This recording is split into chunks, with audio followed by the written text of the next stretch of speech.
G'day, Tiny here from Off Tap Brewing. How you doing today? Just gonna sit up a little. I'm on my little chair today. Midget chair. This weekend I did the big beer. Casbah Brewing come over, and we used the BM50 and 37 kilos of grain and quite a lot of hops. Learn a bit of stuff about using the BM50 and using systems along those lines, and also about the all grain process.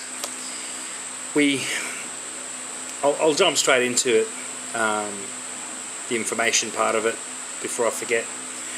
We put the first lot of grain in, and the first lot of grain consisted of Golden Promise, 11 or 12 kilos, and just over a kilo of Crystal 60, because I thought, oh well, if I'm going to get the best utilisation of my grain, I'll do it in the first one and use the most expensive grain. So I'll put that in, and we got, at the end of it, 1,057, which was enormous for 50 litres of liquid. So that was pretty good. I was happy with that. That's what I normally get. The decision was made to mash in again in that wort, and that was what the plan was for today, for the whole day, was to mash in 3 times using the same wort. So we did that, and I used just 12.5 kilos or 12 kilos around that of pale ale malt, like a 2-row sort of thing, just a very base ale malt. So I mashed in with that, and at the end of the mash, the hour-long mash, the wort only went up to 1,065, 1,070 or something. It didn't go up very much at all. And I sparged off the grain. Obviously that's what sparging is. And I sparged with 15 litres of water to get my liquid level back up to the level needed to mash in for the 3rd time. And what had happened was the sparge was coming off at like 1,035. With every 5 litres I was putting through and letting come out, it was just coming off at 1,035. So obviously the sugar content was too high, and all the sugars were getting caught up in the grain. So we had a bit of a discussion, and the guys that were there on Uvu overheard the discussion, and my instant thought was, let's leave it there and go and get dextrose.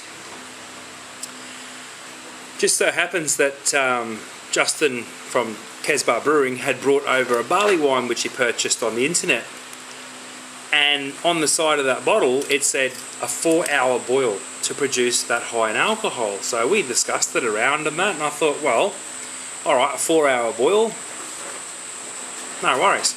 So I emptied off 2 20-litre containers, and they probably fill up to about 23 litres each. So about 46 litres of wort we emptied off, and then refilled the BM50 with whatever was left in the bottom, plus a lot of fresh water.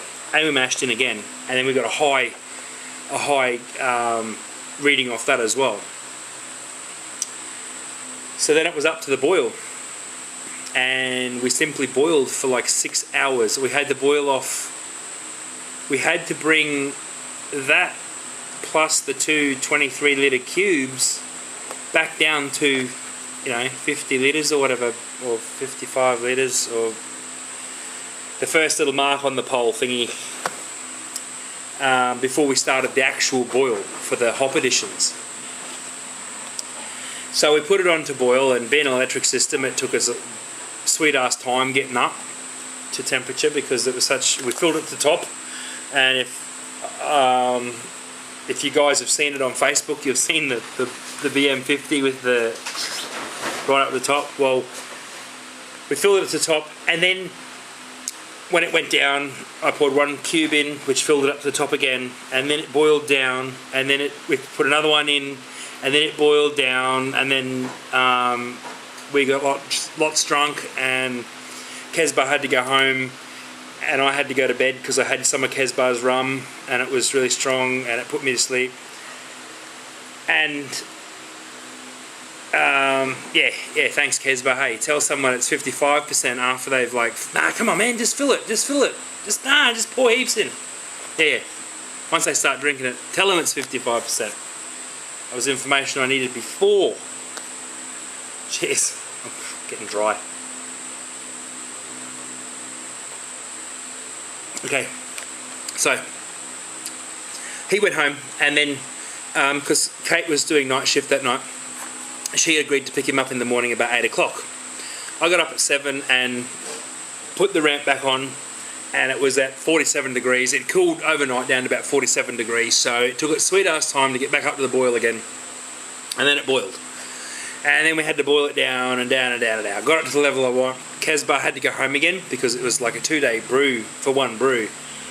So that was fine. And then I let it boil to where I wanted it, and then I started adding the hop additions. And the hop additions were, what was it, 350 grams of Citra at 13.8 just for the bittering. And I didn't get measurements, but there was Saz, Hallertau, and Pride of Ringwood, and a lot, probably about all up 200 grams plus of that. And I wanted that as a sort of backbone to the beer if the citrusy hops I add later fell out. As the citrusy hops sort of do, they die down a bit. I wanted to just keep it, just really try and hide this alcohol that's going to be in it. And then it was at flame out, 200 grams of Citra, 100 grams of Zythos, and 50 grams of Kahatu.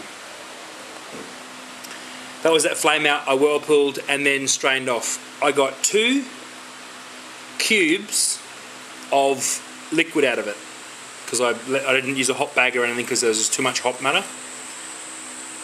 Now the beer was designed at just over 100 IBUs, which is probably what it's going to be, and I didn't get the alcohol that I wanted. I would have got the original gravity that I wanted if I had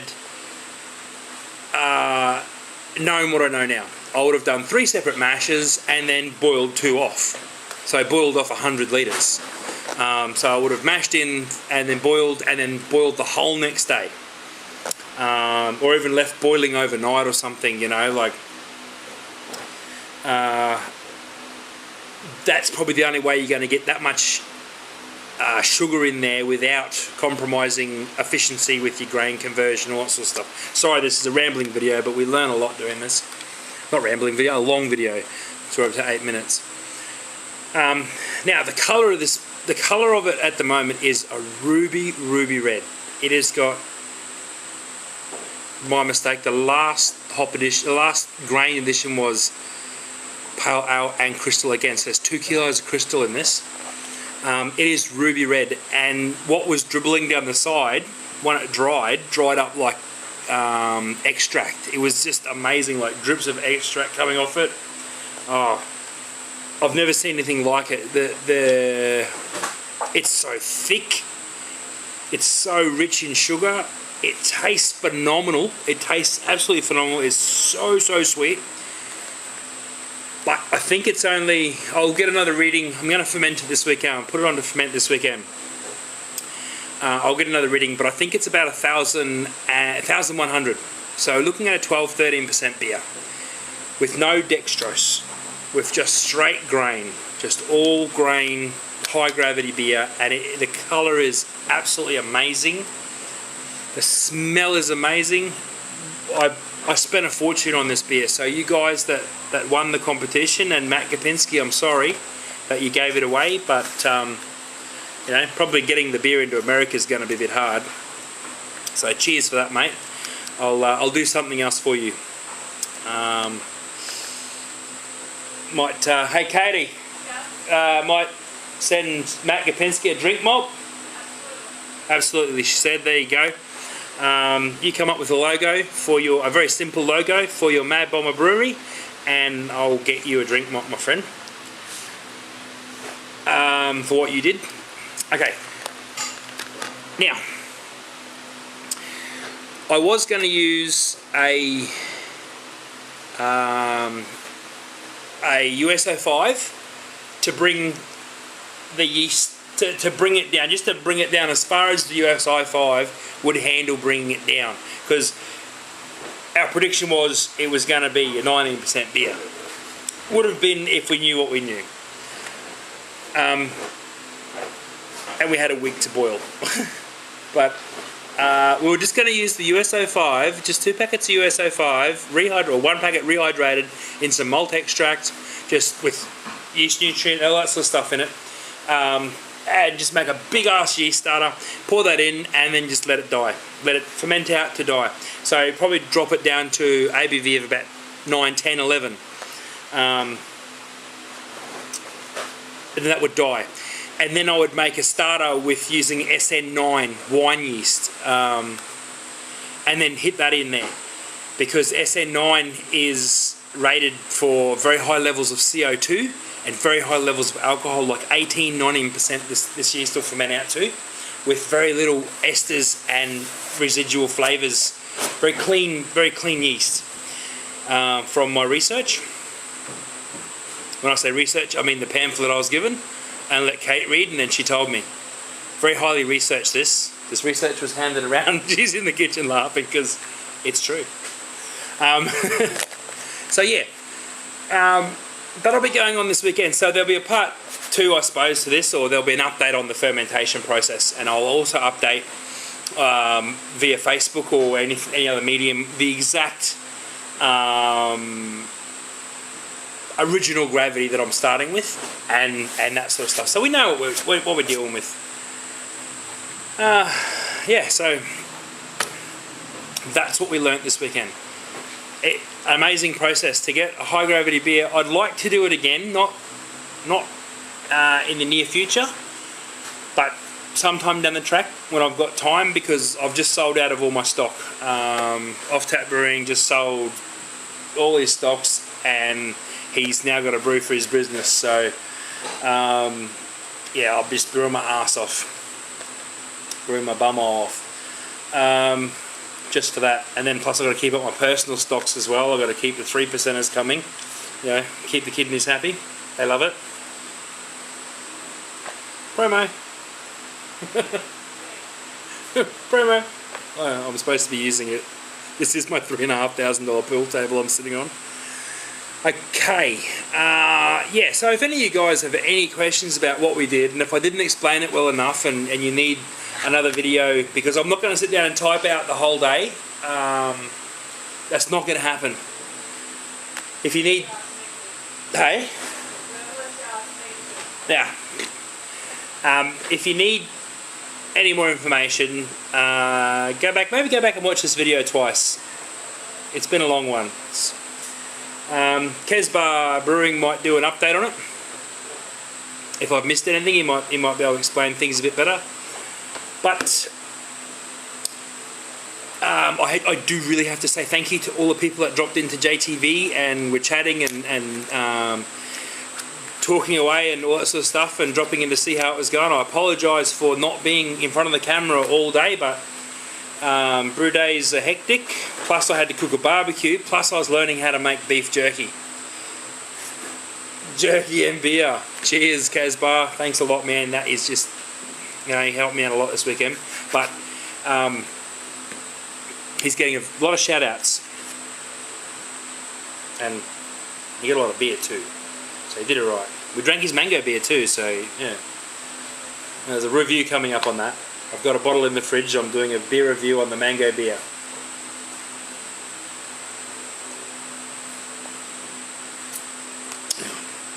Drink's empty, so this video is going to be over very shortly. Yeah, so thank you everybody that dropped in. Appreciate all the support. I'm glad that Kate was here to entertain you and talk you through. Otherwise, it would have just been the camera looking at the brew pot for most of the day.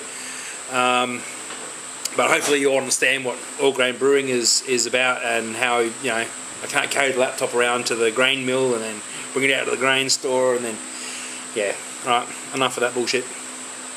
Thanks for watching. Thanks for tuning in, guys. Appreciate all my subs.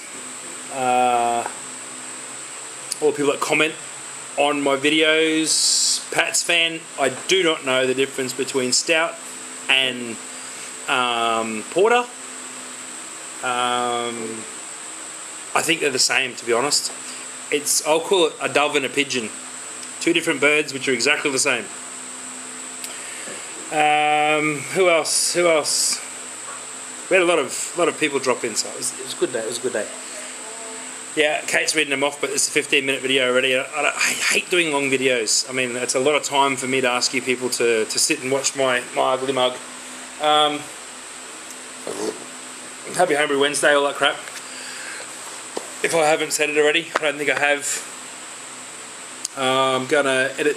Not this video is just a one take. I've just got to put in some footage and some photos of the BM50. I did shoot some footage of it boiling down, just to give you an idea of the colour and that sort of stuff. What else? What else?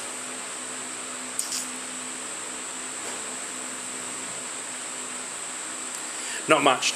So I'm going to end it here. Okay, guys. What? I thought you said something. Nah, no inspiring words of wisdom from Kitchen Des. Beer makes you smarter. Yeah, that's inspiring words. It does, actually. Recent studies have shown there has been some extensive research made at the Off-Tap Brewing Brewhouse, and all studies conclusively show that beer makes you smarter.